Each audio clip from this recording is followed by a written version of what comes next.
नहीं है। हाँ, एक किसी और नाल गल जाके करो। खत्मे नबुव्वत पर पहरा देने वाले दहशत गर्द होते हैं।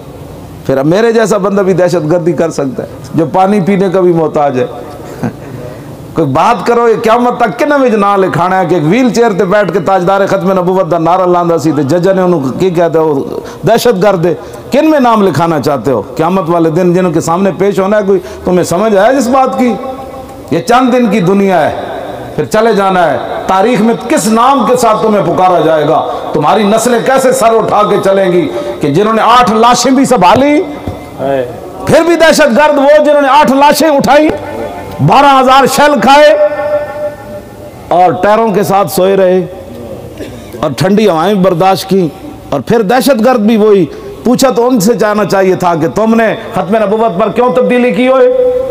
क्या मसला? 2 मील पर बैठकर तुम न पूछ सके उनसे, और जो 300 किलोमीटर का सफर करके गए वो मुजरिम बन गए। ऐसे नहीं होगा इंशाअल्लाह, ऐसे नहीं होगा। हाँ जी, नहीं नहीं, उधर ताजदार खत्मे नबुव्वत